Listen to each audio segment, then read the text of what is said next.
میرے مالک میں تجھ سے معافی چاہتا ہوں، معافی چاہتی ہوں، معافی مانگو، اب کبھی نہیں کروں گا، میرا جتنا وقت بچا ہے میں تجھ سے معافی چاہتی ہوں اور اسے تیرے حکم پر بتاؤں گی، اب نہیں کروں گی۔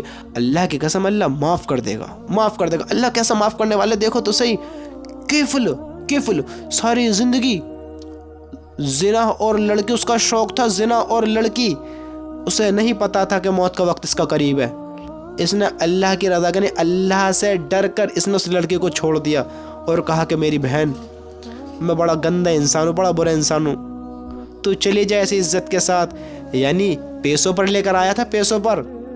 لڑکے نے کہا کہ اے کفل، میں آپ کو تھوڑا ترتیب سے بتاتا ہوں کہ کفل لڑکی کا بڑا شوقین تھا، یعنی اس کی زندگی میں یہ کام تھا کہ زنا کرنا، نئی لڑکی لانا، زنا کرنا، اس کے ساتھ پیسوں پر لے کر آتا تھا۔ اب ایک وقت ایسا ہوا ایک لڑکی کو لایا، اب لڑکی کو لانے کے بعد اسے اپنے کمرے میں لایا، اب انہیں دیکھا کہ لڑکی رو رہی ہے۔ اب جب کفل نے پوچھا کہ رو کیوں رہی ہو، میں تو تمہیں زبردستی نہیں لے کر آیا، پیسے دیے ہیں، ہے نا، رو کیوں رہی ہو؟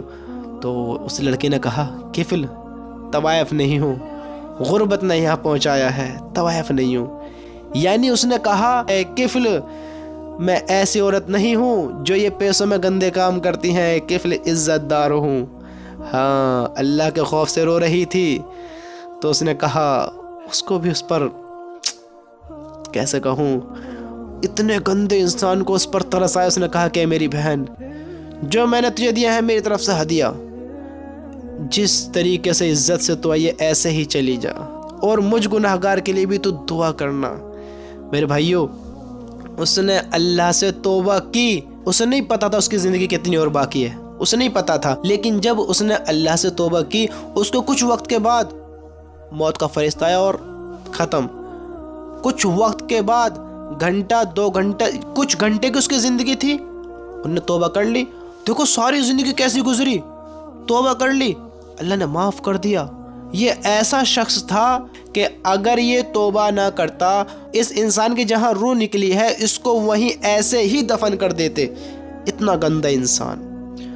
جب اس کی روح نکلی تو اللہ نے اس کو گھر کے دروازے پہ سنہرے لفظوں میں لکھوا دیا کہ اللہ نے اس کو معاف کر دیا۔ تو میرے بھائیو دیکھو اللہ کیسا معاف کرنے والا ہے، اللہ سے کس وقت ان نے معافی مانگی، ہماری زندگی کتنی گزر گئی ہے، شرمندہ نہ ہو، حالانکہ شرمندگی ہونی ضروری ہے، لیکن اتنی شرمندگی نہ کرو کہ معافی نہ مانگو، ہاں اتنی شرمندگی نہ کرو، ہاں اس چیز کا افسوس کرو کہ میں نے کتنا نیچ، کتنا غلیظ، کتنا بدترین کام کیا ہے، اس چیز سے معافی مانگو، اللہ کو راضی کرو، اللہ سے معافی مانگو۔ اور میرے بھائی، میری بہن، میرے دوستو، اپنی زندگی کو اللہ کے حکم پر بتاؤ، اپنے اللہ کو راضی کرو اور اپنے اللہ کے حکم کو پہچان کر اپنی زندگی بتاتے چلو۔